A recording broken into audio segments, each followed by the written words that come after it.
Hey there, Knicks fans. We are so excited to announce that Fanatics Fest is back in New York City this summer, taking over the Jacob Javits Center from Thursday, July 16th to Sunday, July 19th. You can meet your favorite athletes from every major league, including current Knicks like Josh Hart, Jalen Brunson, and Karl Anthony Towns, and the legend, my guy, Patrick Ewing.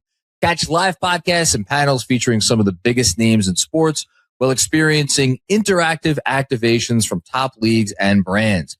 You could also grab exclusive merch and discover one-of-a-kind memorabilia from sports and entertainment, buy, sell, and trade collectibles with hundreds of top dealers, and best of all, connect with fans from around the world who share your passion for sports. Tickets are on sale now at fanaticsfest.com, and when you use that promo code KnicksFilm10 at checkout, you will get 10% off your purchase. How about that? It's an extra day of the world's #1 sports fan festival coming together under one roof, and you will not want to miss it.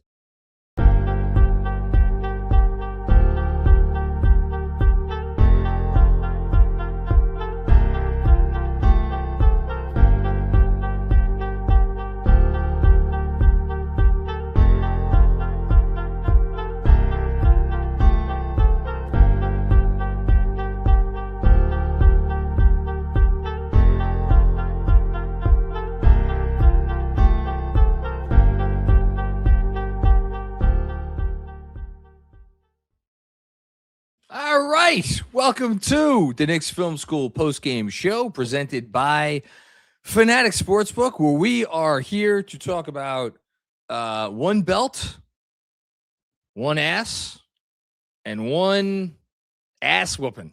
That was fun. As the New York Knicks defeat the Philadelphia 76ers by a final score, make sure I got this correct. Sometimes my eyesight isn't what it used to be, getting up there. 43 is not that far off. 138 to 89. So, couple of numbers of note tonight we will start off with, and then we'll talk about the substance of this game. 49-point win. That is not the biggest win the Knicks have had this season. Obviously, they beat the Brooklyn Nets they beat Brooklyn by 53 points or whereabouts earlier this season, something like that. 49-point win, however, most they have ever beaten the Philadelphia 76ers by. And keep in mind, these two teams have played. I'm gonna go ahead and say that they have played not as often as like Knicks and the Celtics have played, but they have played together a lot. So total regular season games, 480 between the Sixers and the Knicks. That goes back to when the Sixers were the Syracuse Nationals. The first time these two teams played against each other was November 13th, 1949. And in all of those 280 games, which before tonight, the Knicks had won 214 of them, never had the Knicks beaten the Sixers by this many points. 49-point margin of victory, pretty good. The next number of note, 41, as in 41 assists. So why is 41 assists? Why should that stand out? Because it is not only the most assists the Knicks have had in a game this year, it's the first time they've gone over 40 assists this season. But this is only the fourth time that the Knicks have gone over 40 assists since 1991. They did it 3 times last year against Denver, against Sacramento, and against Dallas. And for them to do it tonight, and I thought it was particularly notable that they had so many assists tonight. And then this is going to lead to the next number, which may be a little bit surprising that it's a number that I'm going to point out, but I feel it's maybe the most significant number of the night. What was the conversation after last night's loss? Much to my chagrin, is the conversation was all about Jalen Brunson, my guy, my boy, Jalen Brunson, my dear boy. Was he selfish? Was he commandeering the offense to the detriment of his team? Where's all the passing? Where's Mike Brown's beloved offense, and so on and so forth? Tonight, Jalen Brunson, 6 shots in 30 minutes. Now, only 4 assists from Jalen Brunson, but if you watch that first quarter, you know that there has not been a game all season where Jalen Brunson has come out and been more emphatic about, I am going to make sure that this is that everybody's eating. I'm not looking for my shot. I am going to be the ultimate cog in the machine. And it was a very clear mentality from Jalen Brunson from the opening tip. 6 shots. He took 3 shots against the Kings, but that's only because he played 5 minutes. He left injured. His next lowest field goal attempt total in any game this season was 12 in a full game in which he played real minutes. So that means Jalen Brunson took half as many shots in this game as the next lowest field goal attempt total he's had in any game this year. And I have to imagine this is his lowest shot attempt total right there, as a Knick. The ball was whizzing around. I mean, they had 24 assists at the half. They were on pace to have 48 assists, which is something no Knick team has ever done. The team record is 45. So obviously they fell a little short of that, but that offense that we saw in the first quarter in terms of how the ball was moving was as beautiful a basketball as we have seen from this team probably all season. And again, is it a coincidence that it came after a game in which the offense was like overall fine against Indiana, but we know how it ended, and it didn't end pretty. And it left, a sour taste in a lot of people's mouths. And look, justifiably so.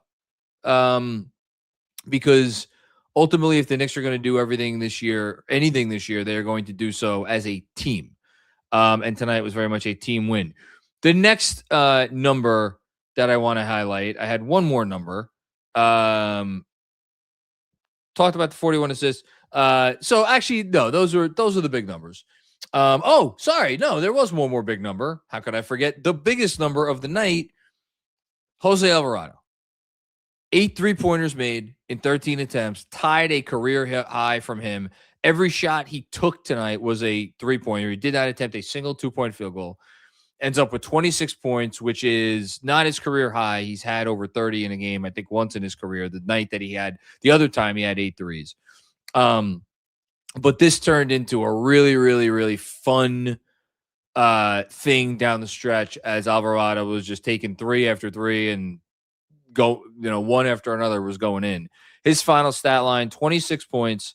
Again, 8 made threes, 4 assists, and not 1, not 2, not 3, not 4, but 5 steals. Maybe the most fun part of a game this season is when Jose Alvarado was doing his backcourt thing there in the fourth quarter. And you saw him sneak. And I'm like, no, he's not going to get this dude, is he? And he got the dude. And it was a stretch of time where he had, I don't know how many steals in a short period of time, but it was a lot. And yes, ends up with 5 steals for the game, which is among the best steal games that anybody for the Knicks has had. And he ends up the leading scorer. But, where I don't want to take away attention from, and there were some other notable performances off the bench. Mo Diawara with another very nice game, 14 points. He made 4 of 8 from 3. The Knicks shot as a team 20 of 44 overall from deep. That's obviously a great percentage.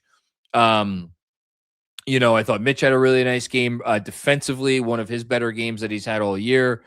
It was funny because the one complaint that I had in the first quarter was that Tyrese Maxey, because I thought the Knicks were doing a good job of playing up on Maxey and not letting him get to his step back. Maxey on the game finished with only 3 threes, 3 of 8 from 3, which for him, that's good defense. If you're limiting Maxey to 3 of 8 from 3, you've done okay.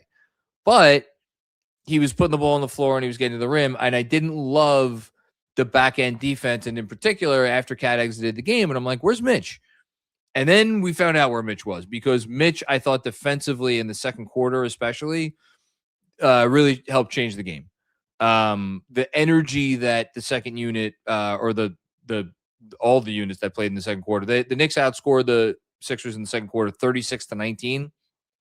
It's really where the game was won, or where the game, where it was solidified, where the win was secured.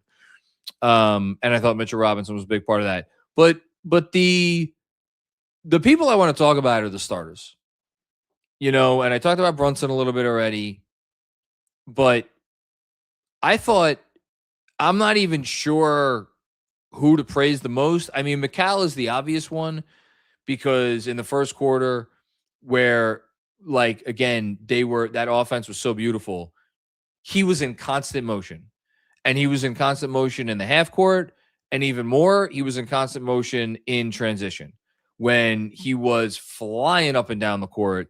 And the thing that was so encouraging and impressive about it was that he was not taking anything off on the defensive end. I thought he had some outstanding defensive possessions throughout the course of this game. But on offense is where he really shined. And not to be outdone, look, was Joel Embiid there tonight? No. So it's if he did this against Embiid, would it be a little bit more impressive? Sure. But with the season that Karl-Anthony Towns has had, for him to go out in any game against any competition and score 21 points on 13 shots and on several occasions look like the guy, look like the dude, Karl-Anthony Towns, that we need him to be if we want to advance far in this postseason. And that's exactly what he looked like tonight. The reason why the high assist total was Hart with 9, and Hart's passing was outstanding. I thought he was every bit as important a part of that starting unit, doing what they did. And he was a part of some good backup units as well. Really, Josh Hart filled the stat sheet tonight, even though he only shot 2 of 9 from the field, with 9 assists, 7 rebounds. But I thought everybody on the team, the passing was so great. Brunson, only 4 assists. Towns, only 5 assists. I thought their playmaking and their ability to use their gravity for the benefit of their entire team was just exceptional. Was absolutely exceptional. And I think I mentioned everybody except for Landry Shamet. And you know what? Landry Shamet, not a huge stat line, only 9 points. He only hit 1 3. But how about 5 assists for Landry Shamet in 24 minutes? You want to talk about. So Shamet, look, we've praised Shamet a lot this year. I've praised Shamet a lot this year. I think Shamet has become such a vital part of their team. And the fact that after Mike Brown started the season out with Mitchell Robinson as the starter, and, it seemed like he was honestly going back and listen. If everybody is bored tomorrow, go back and listen to his press conference again, his introductory press conference, where he even I forget what the exact words were, but one answer he gave, he dropped a little hint, or I forget if it was the intro press conference. First time he took questions from the media. And I remember he dropped a hint about Mitch and Cat, where it was clear that he was very intrigued by it. I think he liked that pairing from the get-go, from when he took the job, and it was always going to be something was going to have to blow him away to go a different route than that.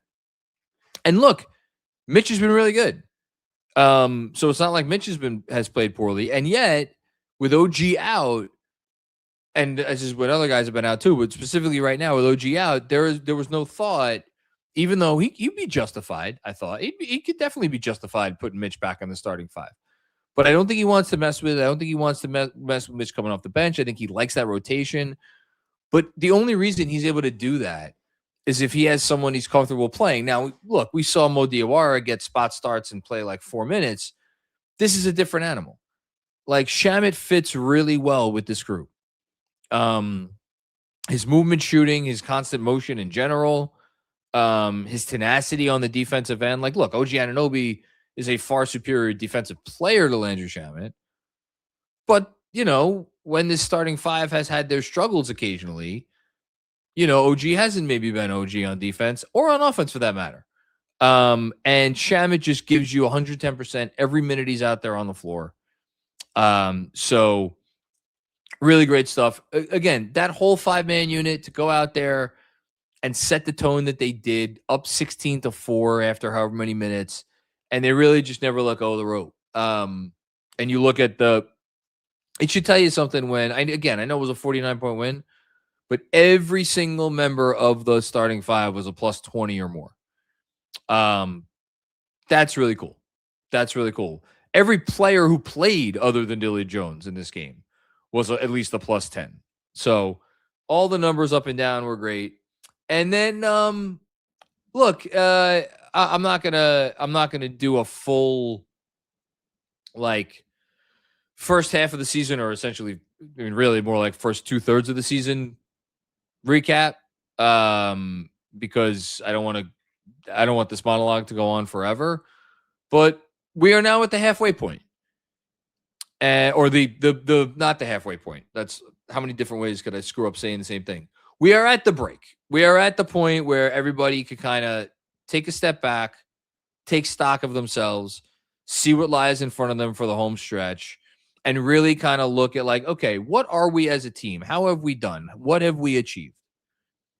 And to that end, I thought this was a really important game. You know, especially once we learned that Embiid was going to go out.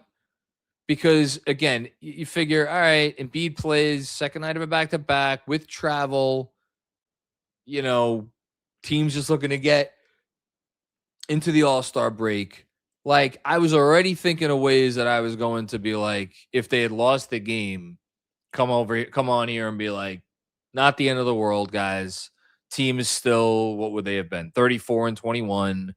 Still really good. Still got a great chance to win over 50 games and yada yada yada. And I would have put lipstick on the pig as I am wont to do.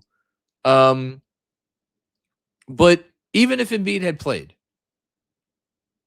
to go into the break losing 3 of 4 and to have 2 of those losses be in the fashion that they were, in very dispiriting in very different ways, the Pistons game and the Pacers game. But to have those be 2 of the 4, and then if they had lost this one to go lose 3 out of 4 into the break, it almost would have taken the 8 straight wins and like not made it so that they didn't exist, but it really would have taken a lot of the luster off, I think, for a lot of people. And I think it would have diminished the amount of confidence for this team going down the stretch, especially considering what the rest of the season looks like. And I'll pull it up right now. They don't have like the hardest remaining strength of schedule by any stretch of the imagination, but it's not easy. They have the 11th toughest remaining strength of schedule. You know, just to go through it real quick: 2 against the Thunder, 1 more against the Pistons, obviously right out of the break, 1 more against the Spurs, 1 more against the Celtics, 2 more against the Rockets, 1 more against the Nuggets. You know, and then you got a bunch of games against tanking teams. Obviously, that didn't matter against the Pacers. I think they will take care of business against the rest of the tankers, but like, you know, they got to play well to get to whatever it is, 52, 53 wins, get that 2 seed, hopefully. I know they're 3rd right now, but I just think to come off of that Pacer game back to back and just, you know, this is a Sixer team that even without Embiid, without Paul George, no Quentin Grimes, no, they were missing somebody else tonight. You know, regardless of who they were missing, it's a feisty group. You know, Maxi, I would at this point guess that he will finish within the top 5 of MVP voting. I don't want to predict exactly. A lot of season left to go, but I would predict, if gun to my head right now, I predict top 5. We know what Edgecombe can do. You know, and they got other professional guys up and down the roster. Oubre, Bona, Barlow, obviously he's been a big part of their team. And look, it gets a little dicey after that. You know, your 6th man tonight was Trendon Watford. Bad job poking the bear by you, Mr. Watford. I didn't even mention that. Shout out to Jose Alvarado. Forget the 8 threes. The most important thing he did tonight was get in the face of Dominic Barlow. Or sorry, not Dominic Barlow. To get in the face of Trendon Watford. When Watford's fucking standing over Mitch after he commits a really, really hard foul. It wasn't called a flagrant. Could have been. And say enough of this bullshit. And then and as we said when they traded for Jose Alvarado, the Knicks needed a guy on their roster to be an enough of this bullshit guy. And, you know, that's another reason to be excited down the stretch. The Knicks, you know, obviously no OG, no Deuce tonight, but have Mitch back. It's amazing how much of a difference Mitch makes. Really, and you look at his plus minus plus 15 in 15 minutes. It's fine. But it just it slots everything into place. You hope OG is going to be fine out of the break. I would say among things that I am thinking about after the break, number one with a bullet, OG Anunoby's health. Number two, what is Towns? What is the last third of Karl Anthony Towns' season look like? That's really it. A distant third would be, can they get a week or two with Deuce before the playoffs? I don't think it's necessary. Honestly, you give me 2-3 games of Deuce before the end of the year, I'd sign for it right now. But everything else, they stabilized their defense. We know they could defend now. We know they're capable of defending now. Pacer game aside, they've kind of fixed their mentality. They come out with the right approach. They have come out with the right approach by and large for the last, whatever it's been, almost 4 weeks, 3.5 weeks. So, it's a lot of good stuff.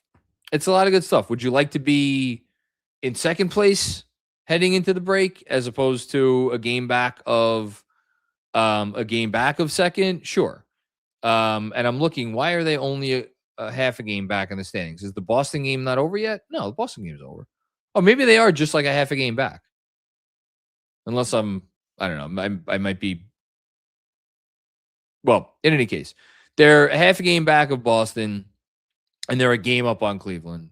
And after Toronto tonight, did they end up losing?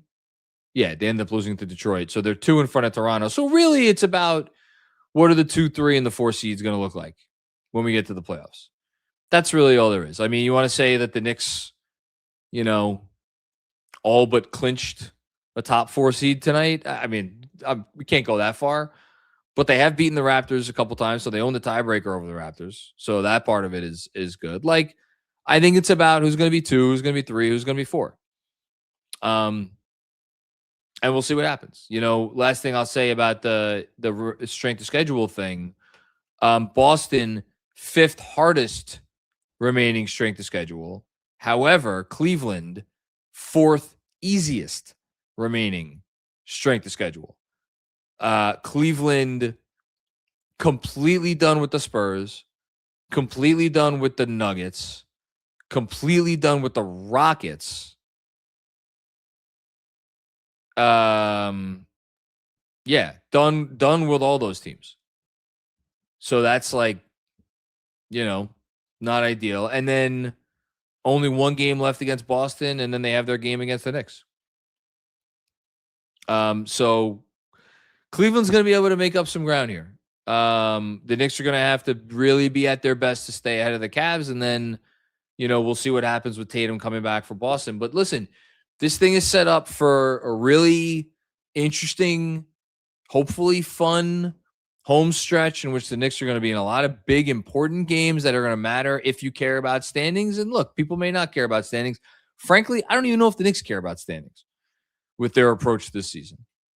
But you look, whatever way you cut it, you want to be in a position to be a top 2 seed going into the playoffs, and they're in a position to be in a top 2 seed, as opposed to if you had lost this game to go in tied with Cleveland, because you would have been tied with them. You would have been ahead because of the tiebreaker, but you would have been tied with Cleveland record-wise if you lost this game. And now you got this game against the Pistons out of the break. No Duran, no beef stew. They're going to be motivated regardless. The big games start right away, because that is a show up and make good game if you're the Knicks. So we'll have a lot of time to talk about that, a lot of time to talk about the second half of the season. Let's talk about this game tonight, starting with, of course, our best bets presented by Fanatics Sportsbook. And you know what I forgot, Mark? You know what I forgot?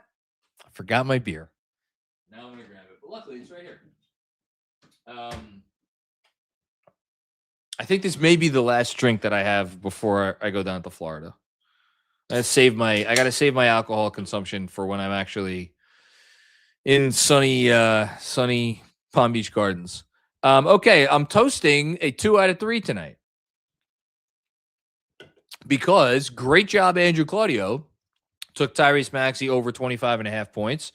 Looked like it was going to be a little dicey for a while, and then Maxey went on that little personal run there in the third to get to 32 points, along with 2 rebounds, 2 assists.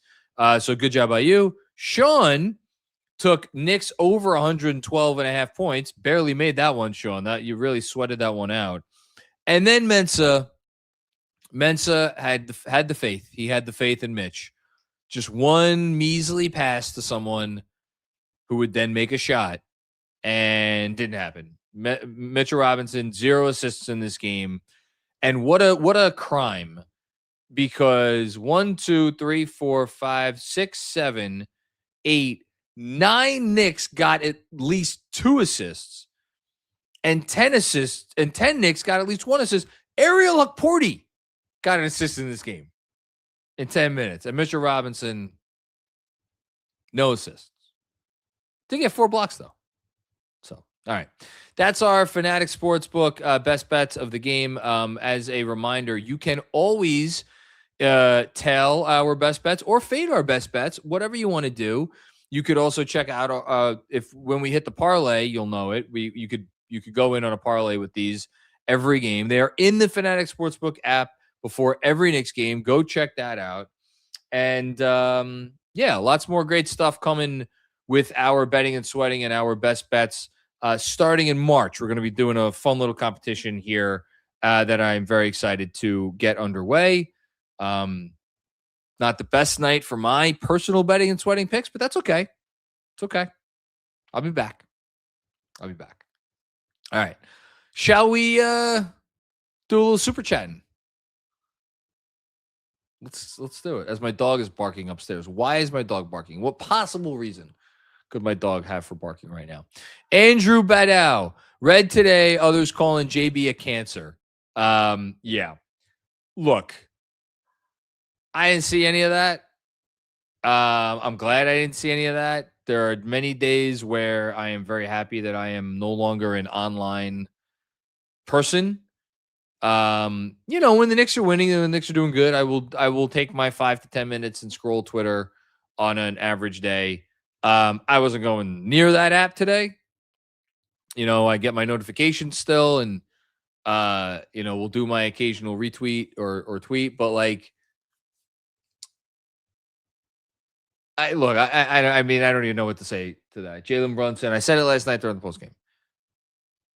I've been a Knicks fan for 30 plus years. The best thing to happen to my franchise that I love more than anything except my freaking family, the best thing to happen to this franchise in all that time is Jalen Brunson. I was 2 when they won the Ewing lottery, so I'm not factoring that in. But since I've been watching 1993, it's a long time, 33 years. Best thing to happen to the franchise in all that time was Jalen Brunson. And I got to be honest with you, it's not really close. All due respect to Melo, all due respect to Leon Rose, all due respect to Julius Randle, all due respect to my beloved Tom Thibodeau, Houston, Sprewell. Who am I forgetting? Yeah, I'm Cat. I said his name. I'm sure there's some other ones. All due respect to all those guys. It's best thing to happen to the franchise, and it's not close. So, is he perfect? No one's perfect. No one is perfect. LeBron James, second greatest player of all time. You want to talk about how many times that guy has been absolutely roasted for this, that, and the other thing? Off court, on court, everything in between. He's second greatest basketball player of all time. Probably the greatest career of any professional athlete of the last, since Wayne Gretzky. And he gets killed constantly. So like, nobody's perfect, but you hope that when someone has a moment where they aren't maybe at their best, that people are able to keep it in perspective. Thanks, Andrew. Jack Corcoran, what's going on, Jack? Where the fuck was this last night? Nice to see that they have this in them, but can we not get humiliated first in order to bring it out? Let's go Knicks. So this is where, do I chalk it up to it's a long season? Do I chalk it up to this team lacks mental fortitude? Do I chalk it up to we can't have confidence in this team generally moving forward because we don't know what version of them is going to show up on any given night? Personally, I, Jonathan Macri, the fan who goes through the same shit that you all go through, I am going to chalk it up to they went into yesterday's game feeling like this is the first night of a back-to-back. We got to play fucking Maxi and Edgecombe tomorrow, where we're going to be running our asses up and down the floor all night long and dealing with Embiid's big ass because they didn't know he was going to be out. And that's going to be a battle. And we got to get on a freaking plane tonight. We are playing as well on offense as we have been playing all season. And they were great on offense last night. Let's maybe measure ourselves in our approach and hope that we can get away with it. Because we're playing a team that has 13 wins. Does it excuse it? No. Does it make it any less aggravating? No. But if you're asking me what I think happened, that's what I think happened. So, was it a poor decision perhaps on their part? Yeah, you might say so. But you live and you learn. And that the fact that they came out and they responded like this at both ends of the floor, could you argue that that's more important than how they came out yesterday? You could. Thanks, Jack. Appreciate you, man. Jeff, what's going on, Jeff? Time, but I think Jose just stole the ball again during this T-Mobile commercial. All right, I'll do it really quick. Oh, wait, my door's open. I don't want to wake up my family. I'll do a subdued one. No, you can't do a subdued one because then it's not accurate. All right. We must stir it up. Jose.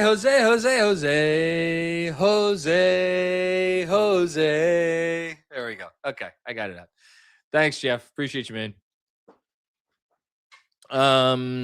Shake and Bacon, what's going on? Would push back that Jose is a culture fit for this team and would say he's a culture changer.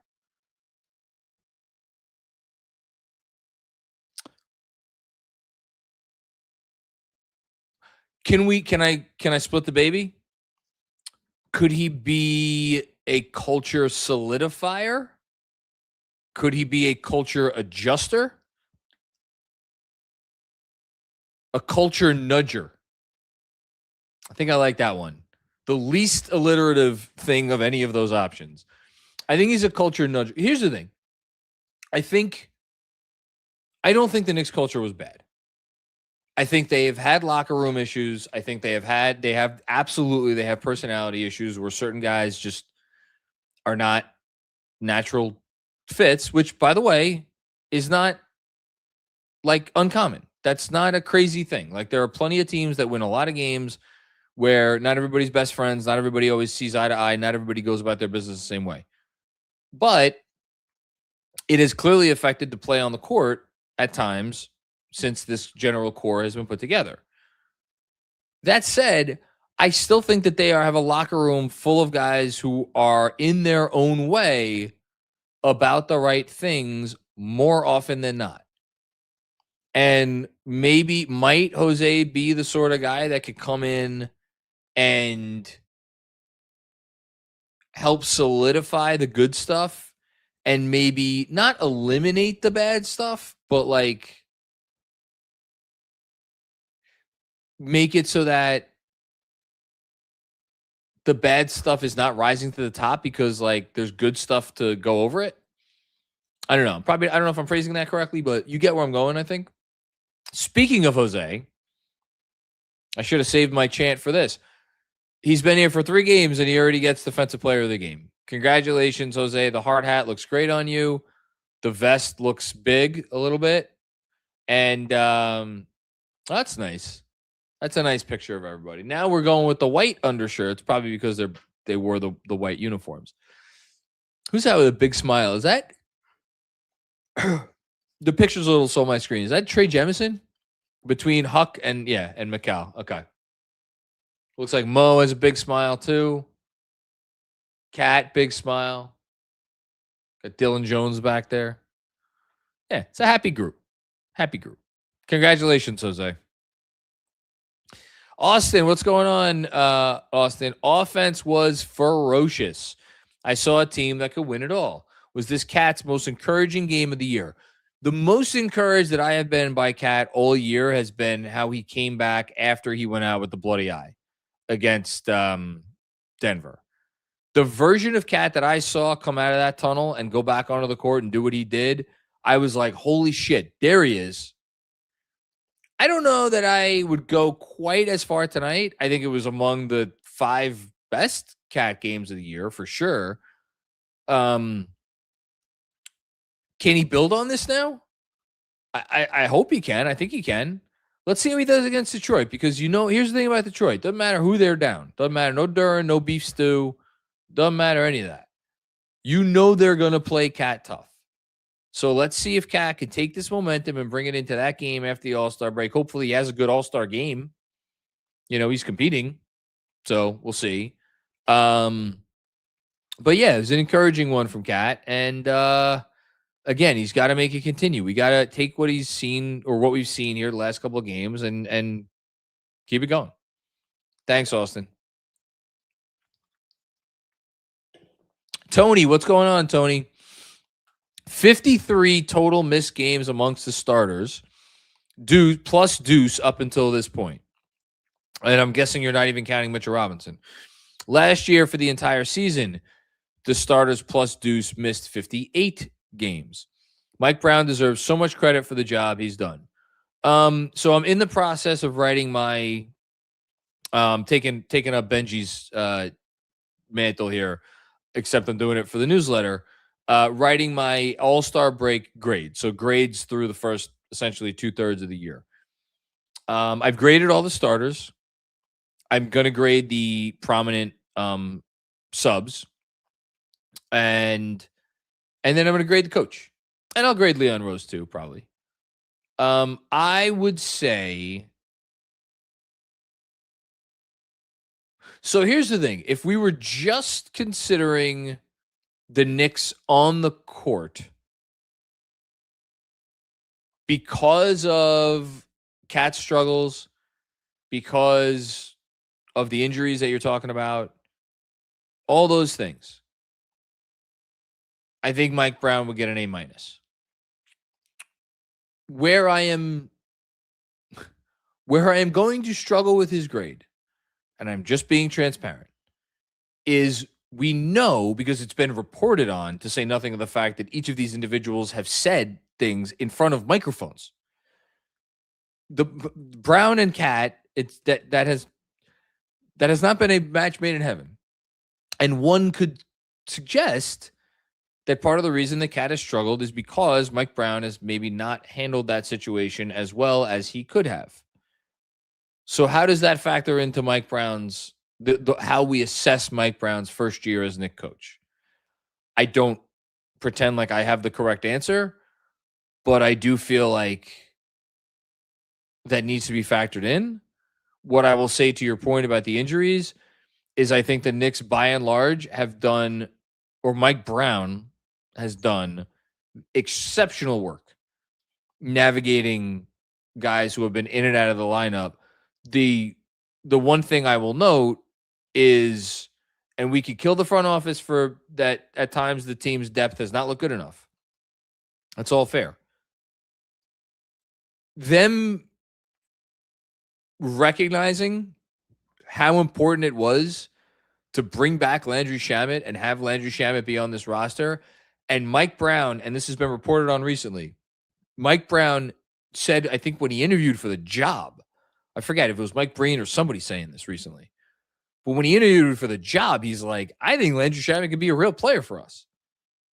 So if you want to get that, might honestly, for all the stuff that Mike Brown has done that's good, and he's done a lot of stuff that's good, his belief in Landry Shamet, that might be at the top of the list, honestly. Because like that dude's been fucking awesome this year. He has been one of the best reserves. Like minimum contracts, go find me another minimum contract who's had a better season than Landry Shamet. And Mike Brown deserves so much of the credit for that. He's had faith in the guy from day one. In a way, by the way, that the last coach did not, to be clear. Thanks, Tony. Oscar, what's going on, man? GTA 5, a effing sniper. Cat and McCall, good game. Let's go Knicks. You know what the Knicks do well? The Knicks do well when a lot of people contribute. Only 5 guys in double figures tonight, but you had Shamet with 9, Brunson with 8, Clarkson with 8, Hart with 6. Everybody who played scored. And I said 10 different guys with an assist. So that's pretty good. So you had 1, 2, 3, 4, 5, 6, 7, 8, 9 players with at least 6 points, or 10 players with at least 6 points. And then, right? No, 1, 2, 3, 4. No, 9 players with at least 6 points, 10 players with at least 1 assist, or 9 with at least multiple assists. Thanks, Oscar. Kevin Nanashevsky, what's going on, man? How are you? I saw you send a DM. I have not seen that yet. Like I said, I was staying pretty offline today.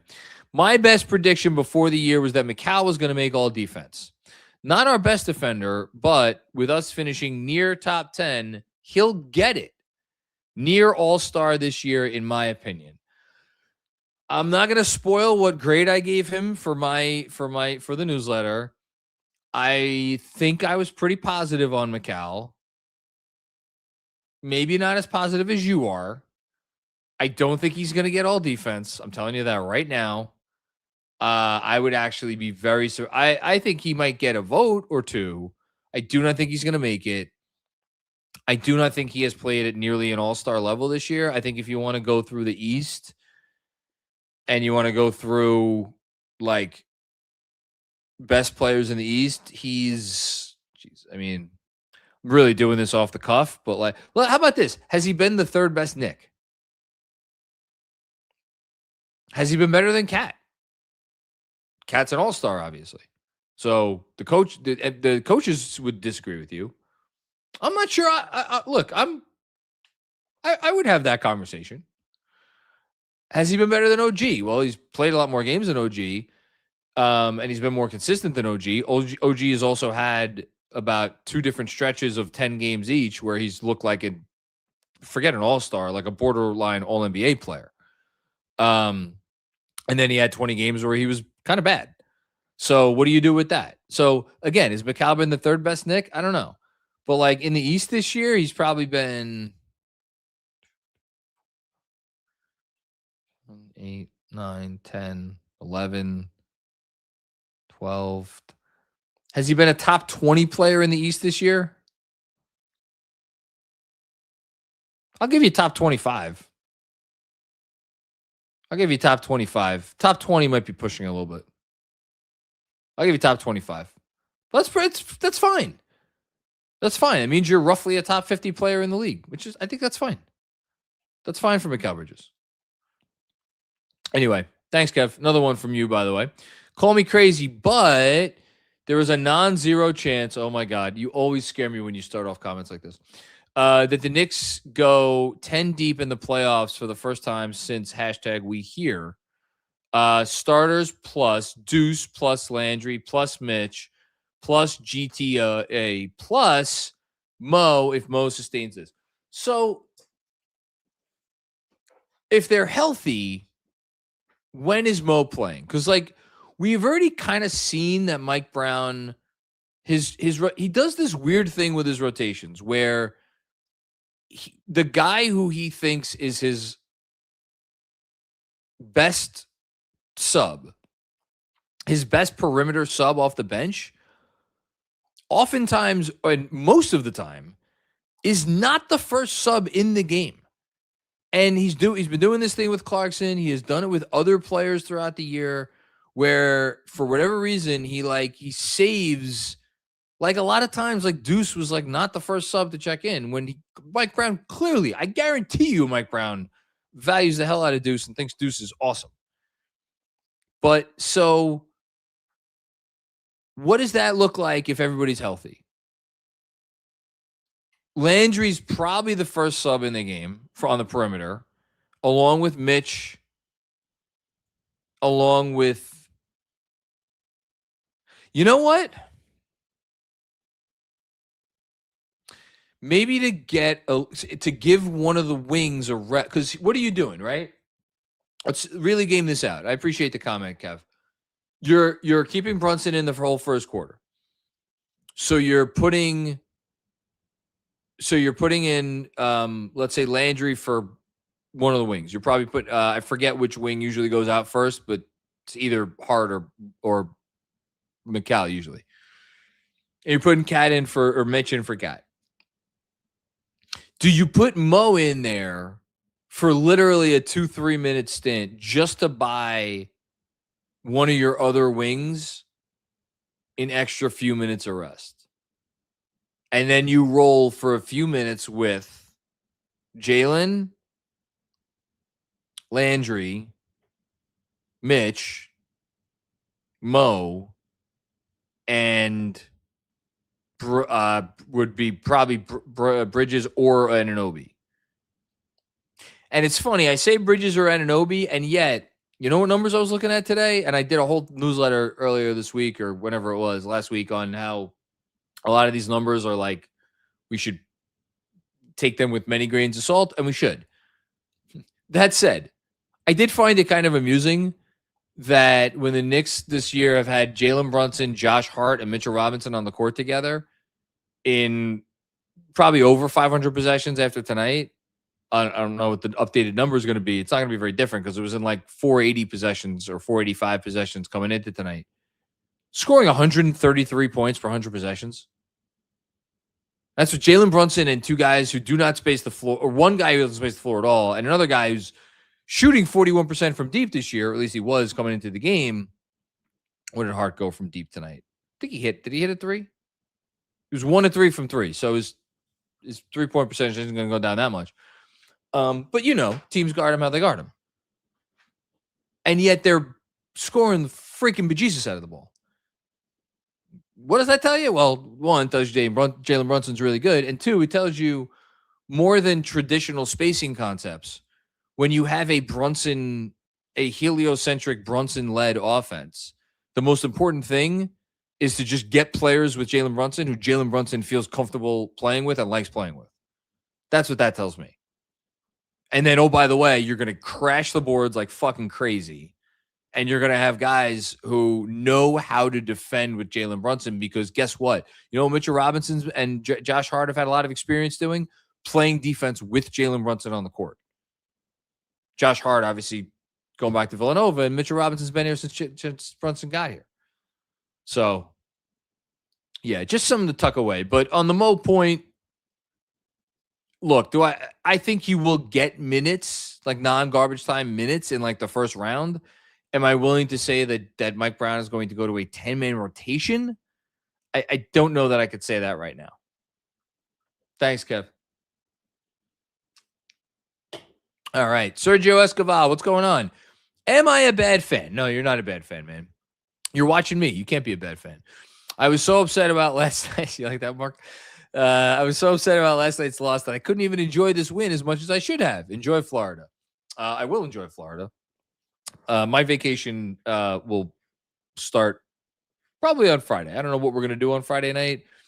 I had the thought of, I shouldn't say this out loud. I'd probably get in trouble for this, but I had a thought about pulling my daughter out of school like an hour and a half early on Friday to go see Send Help, the new Rachel McAdams movie with the desert island and everything. I'm dying to see it. And I know my daughter would enjoy it very much. So I don't know. I'm gonna. I gotta run that by my wife. But as far as not enjoying tonight as much as you should have, look, it's okay to be disappointed about last night. Would it have been great to go into the All-Star break with the chance to do the stupid Phil Jackson thing and win 40 games before you get to 20 losses? Sure. It would have been nice. It would have been nice not to lose to a 13-win team. It would have been nice not to lose to that 13-win team. But shit happens. It's a long season. 35-20. You know, you want to talk about what should the quote unquote should the Knicks be? I don't know. I feel like they left.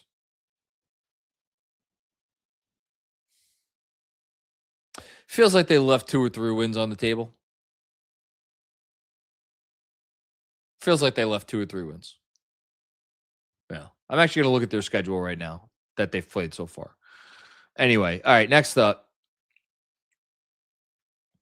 Brolic Jesus, what's going on? No free chicken for you. No, motherfuckers. You get to eat shit. That's what you get to eat. You get free shit. You get to go into your local, wherever, bodega, whatever they have down there in Philadelphia. You present your ticket stub, and you get 2 lumps of shit. That's what you get for trying to foul Mitchell Robinson and get yourself some free chicken. No bueno. That's not how it works. I've never been so happy in my life as when all those idiots now get to go home empty-handed. You will pay for your chicken, and you will pay for your sins. Thank you, Brolic Jesus. Hush Zoo, what's going on, Hush? Good to have you back. Accountability, Knicks might be the greatest team of all time. 50 points difference on the Nets with the 76ers. My favorite game of the year, ball was flying. It was as if this was your favorite game of the year. That's why I feel bad for our last super chatter who said that they couldn't really enjoy this win. I mean, the opening, the first quarter was like orgasmic. The first quarter was awesome. Like it was really, really, that was really special basketball. Anyway, I'm just looking at their season. But yeah, completely agree, Hush. Ball was flying around. So they had that early loss to Miami, but that was with no Brunson. Deuce had a couple shots at the end. I don't think they should have won that game. The Spurs lost on New Year's Eve. The one that started all this mishigas. That was not ideal. And then both Phoenix losses were annoying in different ways. But I would say the last night was the first one they really left on the table. And then if you want to tell me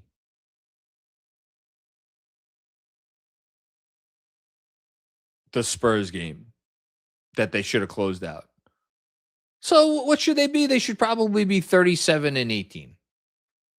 Which if they were 37-18, that would be pretty cool. But they're not. they're 35-20. All right. Thanks, Hush. Ray Marcano. What's going on, Ray? I owe you a phone call. Thankfully, I have a vacation coming up. Everybody take a breath. It's a long season, and teams always put up stinkers. Look at the trees, not the forest. This is the best team in a generation. I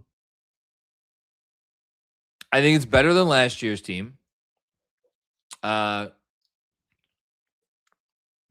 If Cat would have been Cat for most of this first half of the year, I would feel very confident about that. Do I think Mike Brown's going to be quite as good of an in-series coach or even an in-game playoff coach as Tibbs? That remains to be seen. Tibbs has a very strong reputation in that area, but some would disagree with that, but whatever. The Cat thing, but like, I think this team has definitely I feel like this team has a higher ceiling than last year. Last year's team probably had a higher floor. I think this team has a higher ceiling. And then, you compare it to 23-24, but those guys, they were hurt.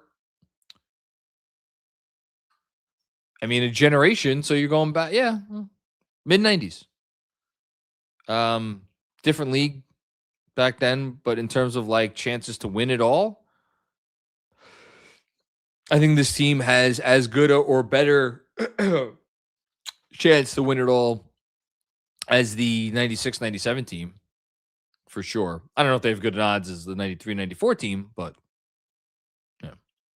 Thanks, Ray. Appreciate you, man. I'll talk to you soon. Dan Hidalgo with another one. Let's all take a collective breath. Amen to that. All my favorite people chiming in with words of wisdom.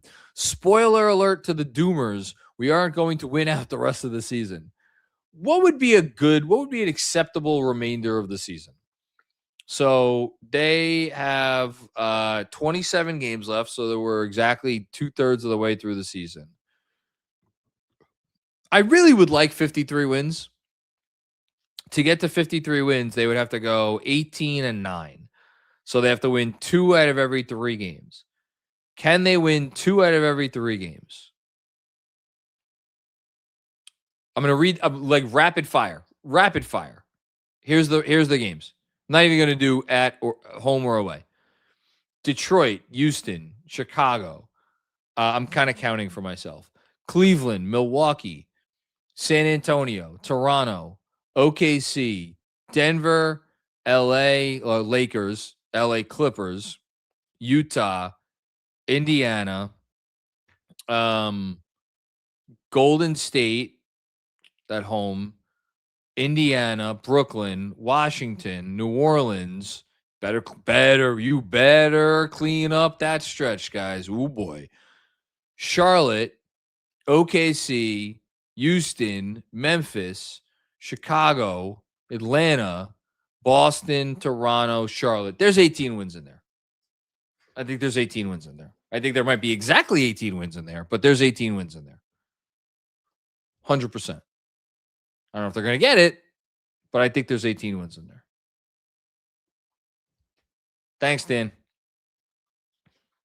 TJ2K's burner. What's going on, man? Good bounce back. Thoughts on picking up Sohan? Yeah, we were talking about Sohan for the watch along. I like the idea of Jeremy Sohan has always been great. What hasn't happened? The shot has never come around. There is no jump shot. So you got to kind of play him at the 5. And if you're not playing him at the 5, like, what does it look like if you play him with Towns? Is he going to be a lesser version of Josh Hart when he's on the floor with Towns? How's that going to work? The passing has not really come around. So, like, he could operate as a screen and roll big, and his best success in San Antonio was arguably in that role. But, he's not like Draymond Green on the short roll. He's just not that. And he's not a rim protector. His rim defense is actually not great. So you're talking about on defense, are you playing him in like a switch everything scheme? Do the Knicks have the personnel to really make that hum on both not only the personnel to make a switch everything scheme hum, but like to have that same switch everything scheme on defense also be tenable on offense? That's tough. I guess the most interesting question is probably like, if you play him with Cat let's say they want to try him with Cat to open the second quarter, right? It's him, Towns, Alvarado, Deuce, assuming Deuce is healthy, right? And then, I mean, you're probably gonna have you're gonna have one of your starters in there. So maybe is it OG? Is it Mikal? One of those guys? I don't look. I'm fine taking a flyer if that's what they want to do. Is there a part of me that would rather maybe just spend that money or use that spot and wait to see if a big gets bought out, a traditional rim protecting dive big, just as Mitch insurance?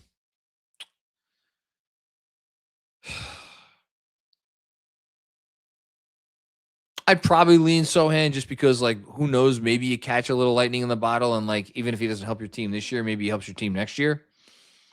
But I wouldn't mind it. Thanks, man. All right, we got a couple more here. Mr. Vito, John, I hope you're not upset with Clyde implying the team was playing selfishly yesterday by calling out the unselfishness play today. Let's fucking go Knicks. Yeah, no, look, they had 33 assists yesterday. You're not going to get me to say that Jalen Brunson was selfish last night. You're just not going to get me to do it because I just, I know the definition of selfish. I think he was executed poorly and he made some bad decisions. And Clyde, I love Clyde, but not always going to treat what he says as gospel. Look, the offense did not hum down the stretch, and Jalen Brunson's the point guard, and Jalen Brunson has to own that. Whatever you want to say about anything else, it's on him. One way or another, it's on him. But they came out tonight, were purposeful in everything they were doing on offense and defense, but especially offense. And that's all that matters. Taxi Dave, my guy. What's going on, man? Alvarado got a Breen bang. I was watching on the MSG feed, and I had the sound actually off most of the game because I was doing the watch along, but that's good to know.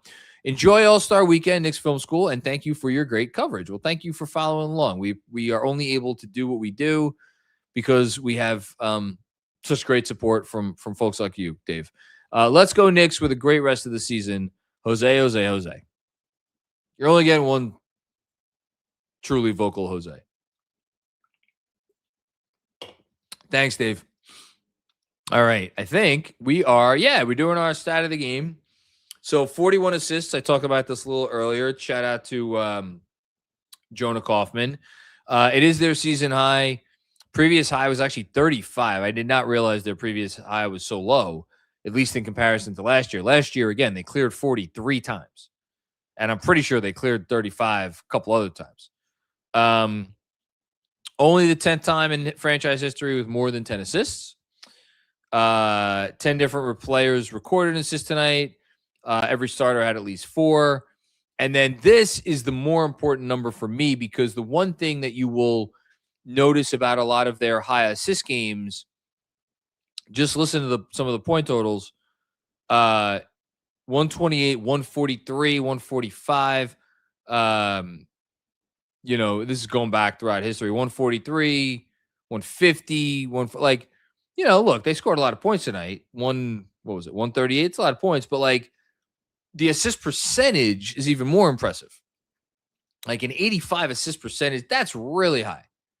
That's only happened 10 times since 1960 and 4 times since the turn of the century. So great job from the Knicks all around. And great job from Jonah with that stat of the night.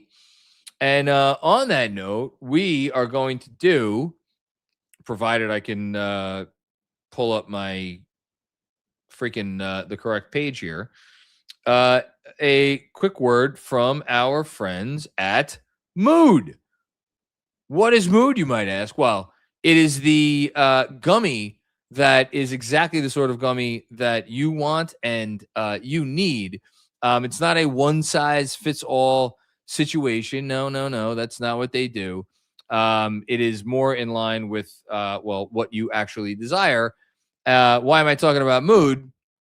Because I am going to highlight one play that put me in the mood tonight. And I have a couple good choices here. I could go with maybe one of the Jose threes. Maybe Jose's 8-3. That's a possibility. But you know what? I'm going to stick with the no chicken. So the plays that put me most in the mood tonight were Mitchell Robinson saying no to all those Philadelphia folks who wanted to get their free sandwich or nuggets or whatever the hell they wanted. Listen, if you want to get 20% off your first order, all you got to do is use code KFS at mood.com. Again, you want to get in the mood with a functional gummy that is designed to hit your sweet spot. Again, you're going to mood.com, use code KFS, and you're going to get 20% off. So hit that up. Yeah, you won't be sorry you did. Okay. Home stretch. Here we go. Manuel, I went to bed really pissed off last night. You weren't the only one, Manuel. They made up for it. I just hope they play like this for at least 16 playoff games. Jose, yeah, if they play like this, listen, man, if they play like this in the playoffs and they're healthy, they're absolutely making the finals. We've said it all year. If this team plays up to their capabilities, they are making the finals. There was absolutely no team in the East, and that includes Boston with Jason Tatum. They are not the same Boston team that ran roughshod over the league. They do not have that level of depth. They do not have that same top 6, top 7 if you include Cornette. I understand Pritchard has taken a step up. Hauser's taken a step up. I get all that. If the Knicks play up to their capabilities, they are better than Boston, whether Boston has Tatum or not. And they are better than Detroit. They're better than Cleveland. But can they play up to their capabilities? You don't even have to do it 7 times in every playoffs. You just got to do it at least 4 times in every playoff series. That's all. Not too much to ask. Thanks, Manuel. Adam, what's going on, man? Thank you for the show. Love listening when I run. Oh, that's really kind of you. Thank you, Adam. I had a faint notion earlier today of going for a run outside. I have not gone for a run outside since December. When did I run it? I went for a run in Central Park when I was staying with my mom's one night. But I'll tell you what I'm going to be doing a lot of in Florida is getting some outside runs in. I'm very excited about that. Thanks, Adam. Kyle, what's going on, man? This team needed that tech from Jose more than they realized. You might be right. That grit is what you need in a series against teams like Boston, Detroit, and Orlando. Yeah, I mean, he's a guy that's not going to let anybody punk them. Is he going to guarantee that they play the right way every night? No. Is he going to guarantee that they come out and give maximum effort on defense every night? No, because he was on the roster last night and they didn't give maximum effort on defense. But if Jose Alvarado is around, you will not get punked. And the sad truth is that the Knicks have kind of been a little susceptible to that over the last couple of years. So, yeah, I think that was probably the play of the game, even though didn't show up in a box score. Thanks, Kyle. Stop the Panic. Love that name every time it comes up. New York's grit, Philly's fright, GTA 5 in the night. Well done. Good job. I like that. It was very well done. I learned yesterday that the next Grand Theft Auto game is 6. That we've had 5 already, and the next one is 6. Didn't realize that until yesterday. Chris Carter, what's going on, man? How you doing, brother? This is the kind of game from Cat I wanted yesterday. Yeah, well, listen, there's been a lot of I would have liked to see this in that game, from him, but we won't dwell on that. You're the $60 million man, 53 to be exact. 60 doesn't kick in for a couple of years. Put the team on your back when your teammates are dragging ass. Please do this on games when Cap is off. Here's the thing. Cap wasn't even off yesterday. Dude had 40 points on 31 shots for as much as everybody seemed to hate him for it. But yeah, ideally you would like that. It's not even that. Here's the thing. It's not even that he can't be that type of player. He can be that type of player. We saw that guy last year several times. Again, I'm stealing from my newsletter that's going to come out after the break. But this season, there have been, let me just double check whether it's, I forget if it's over 25 or over 30. Yeah. Tonight or this season, there have been the same number of games from Cat where he has scored at least 30 points as there have been games as that he has scored 10 points or fewer. So 6 games with 10 or fewer, 6 games with 30 or more. Last season, Towns had 22 games scoring 30 or more and 2 scoring 10 or less. So that ratio has gone from 11-1 to 1-1. Am I cherry picking some numbers there? Maybe, but 11-1 to 1-1, that's a drop. So what we saw from Cat tonight, again, whatever he had, 21 points. I don't care what his point total was. More of that, please. Thanks, Chris. Hush with another one. Love Jose, man. What a dog. Comedy with the steals. Man, Diawara just so impressed with his 3-point shot. Shout out to Pat, an incredible hire for us. I mean, the Mo thing in general is like is a thing. It's absolutely a thing. But we are now. So again, if people had the book on Diawara coming into the season as like he was a legitimate 3-point threat, God bless. I didn't realize that.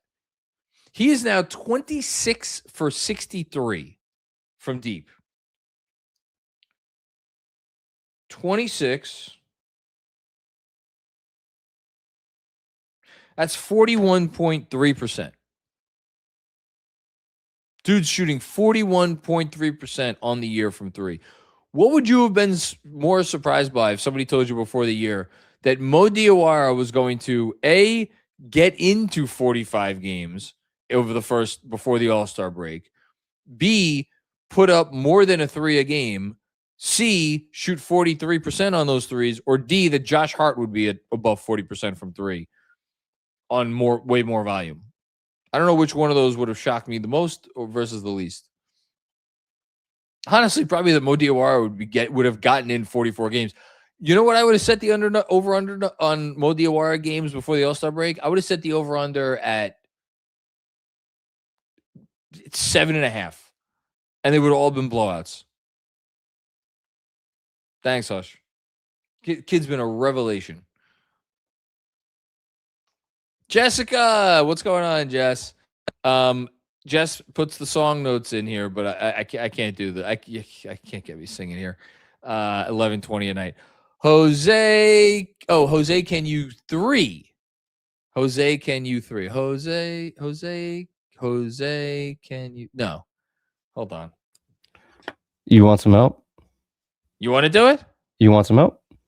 Jose, can you 3? Jose, can you 3? There it is. On the court, glowing light. Now I got it. Oh, so proudly you swish in the face of the Sixers. I like it.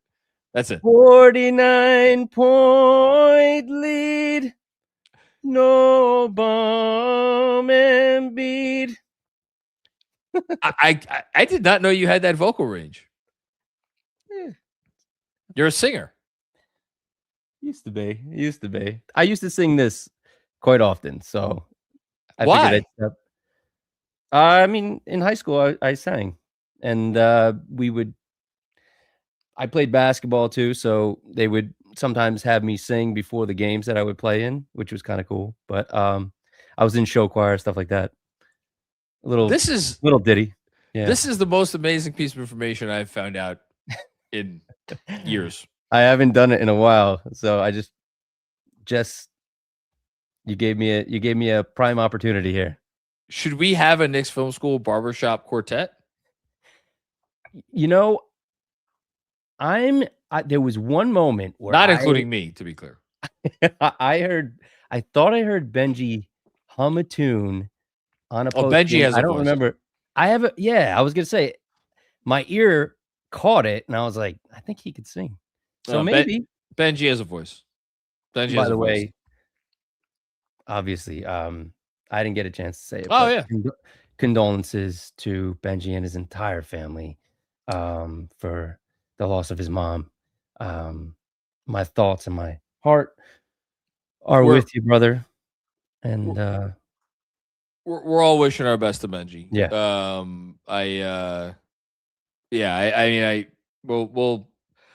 I will just share with everybody that there is going to be a little group that is going to see him in the next couple of days, and we will be sure to pass along our condolences in person. But I know everybody who's watching this and everybody who's ever followed Knicks Film School is thinking about him. So yeah.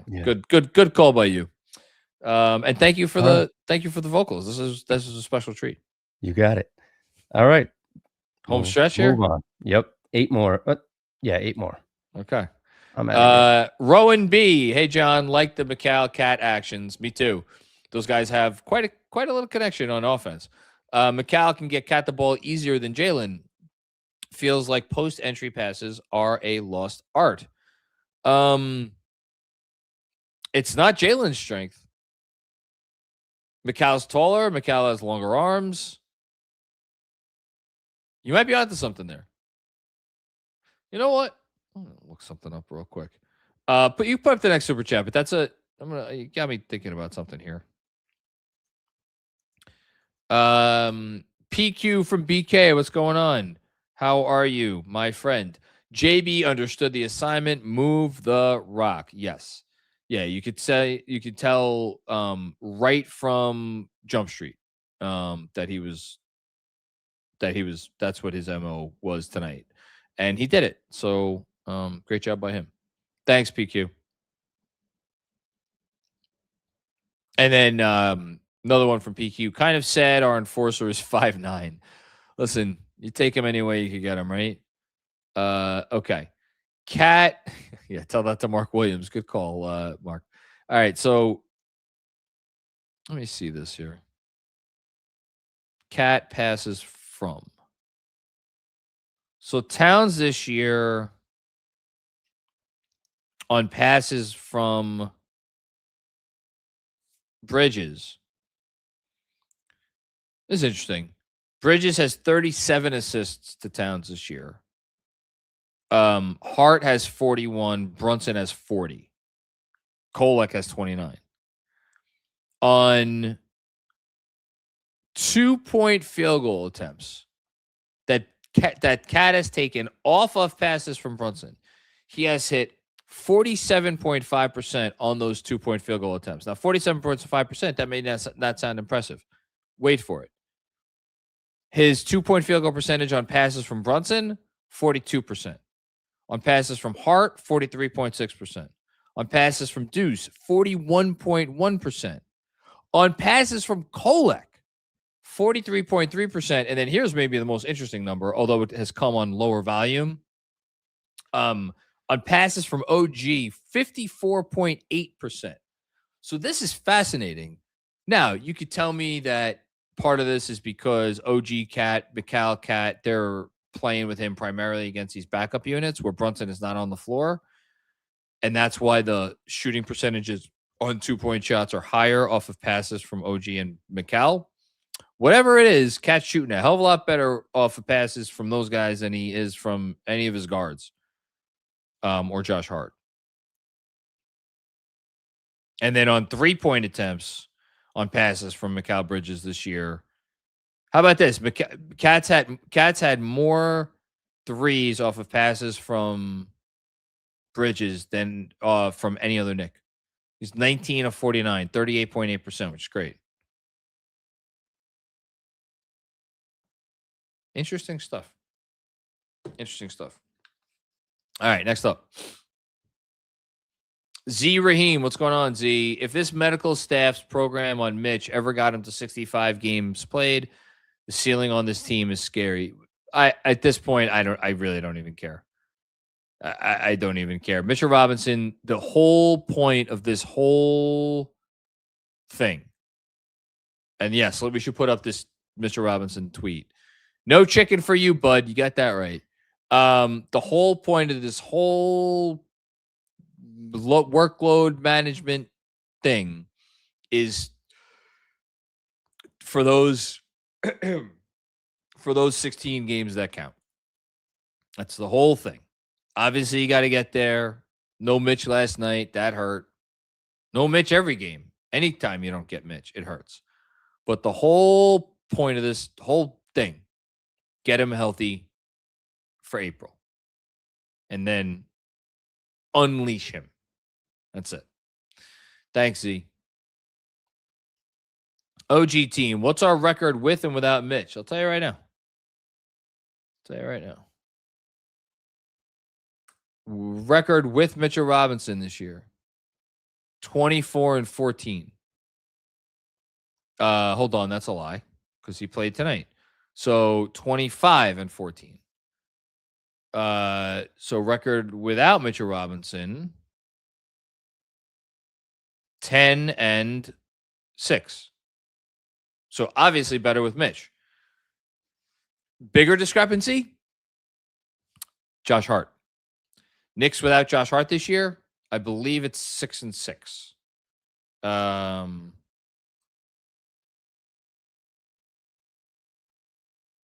1, 2, 3, 4, 5, 6, 7, 8, 9. No, that can't be right. 1, 2, 3, 4, 5, 6, 7, 8, 9, 10. I can't count. Yeah. So the Knicks are 6-6 without Josh Hart this year. And they're 20. What are they? Whatever they are with him, a lot more. 19-14.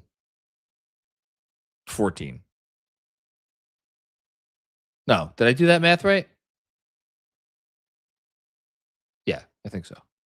No, 20. Excuse me, 29-14. 29-14. Big difference. Thanks, OG. Brock, what's going on, Brock? Nice response from yesterday. Always nice to beat Philly. I'm from Pennsylvania, so whenever the Knicks beat the Sixers, it feels extra sweet. Nice game from McCall.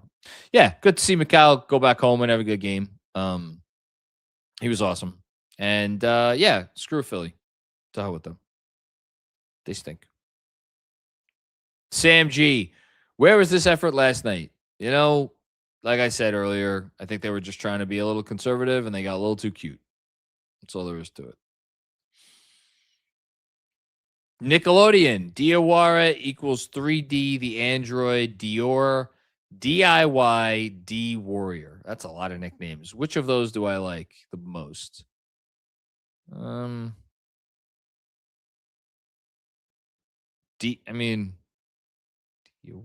D Warrior. Kind of like Dior. Very classy. Seems like a classy guy. I don't know. The Android's too close to OG because OG is the Terminator. Thanks, Nickelodeon. And then last one from Ben Kim Gervey. He started us off yesterday. He ends it today. It's end times, John. Cat was dog with his Bona. This is exceptional, Ben. That was exceptional. Hit a lot different today. Hashtag 16 wins. I love it. All right. Great stuff. Thank you, everybody, for joining us as I'm ready to get to bed. For the last Knicks Film School postgame show of the first 2/3 of the season, pre-All-Star break, whatever you want to call it. Thanks for tuning into the video. You can do all the things that you do when you have shows that you like, such as subscribing on YouTube, liking this video, turning on your alerts on YouTube, leaving a 5-star rating wherever you get your podcasts, reviewing us wherever you get your podcasts, and, of course, following Knicks Film School on all of your socials at Knick Film School. That's SKOOL. And then last but not least, we do have bonus content that can be found at Substack, Knicks Film School on Substack, where I am going to go write a very fun newsletter right now. I'm excited to write that one. And then our Patreon, where DJ putting out great stuff constantly. Benji taking a momentary break, but he's going to be back with more stuff before you know it. And what else? What's coming up? Me and DJ tomorrow night, X's and O's. I'm filling in for the aforementioned Benji. I will not be able to fill in his shoes, but I'll do my best. And then, after school tomorrow during the day, Jeff and Sean, catch them. And then a bunch of pods early next week. And then I will be on the call for the postgame after the Pistons game on Thursday, live from sunny Florida, hopefully sunny Florida. But that's it. Thanks, everybody. We will talk to you soon. Thanks, Mark, on the ones and twos, especially for his vocal stylings. And we will be back before you know it. Peace out. Must be 21 or older. Gambling problem? Call 1-800-GAMBLER. Connecticut, call 888-789-7777. Massachusetts, call 800-327-5050. New York, call 877-8-HOPE-NY. Maryland, visit mdgamblinghelp.org. Not available in all states. Terms apply. See the Fanatics Sportsbook app.